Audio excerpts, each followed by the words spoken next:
Hello అందరికీ. Summer సీజన్లో స్టార్టింగ్లో పచ్చి మామిడికాయలు వస్తాయి. ఆ మామిడికాయలు అయితే ఇలా చేపల పులుసులో కలిపి చేసుకుంటే చాలా టేస్టీగా ఉంటాయి అనమాట. ముందుగా చేప ముక్కల్ని శుభ్రంగా క్లీన్ చేసుకొని అందులో ఉప్పు, పసుపు, కారం కొంచెం ఎక్కువగా తీసుకొని మ్యారినేట్ చేసి పక్కన పెట్టించుకోవాలి. అలానే మామిడికాయ ముక్కలు ఒక 6-7 తీసుకోండి.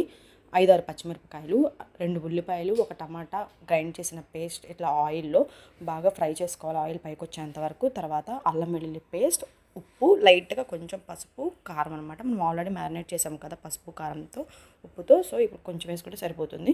మనం ముందుగా కలిపించుకున్న చేప ముక్కలను కూడా వేసి చింతపండు రసాన్ని కూడా వేసుకోవాలన్నమాట. ఇందులో ఒకే మసాలా ఉంటుంది. ఆ ఒక్క మసాలాతోనే మనకి చేపల కూర టేస్ట్ అనేది మారిపోతుంది. ఇక్కడ కొంచెం ఎక్కువగా కొత్తిమీర వేసుకున్నాను. ఆ తర్వాత ధనియాలు, జీలకర్ర కలిపిన నూరి దంచుకున్న పేస్ట్ అనమాట. ఇదే మనకి చేపల కూరకి మంచి టేస్ట్ని ఇచ్చేది. అలానే స్మెల్ రాకుండా ఉండిద్ది అనమాట. 90% చేప ముక్కలు కుక్ అయిపోయిన తర్వాత ఫైనల్గా మనం మామిడికాయ ముక్కలు వేసి కొత్తిమీర వేసి దించేసుకోవడమే.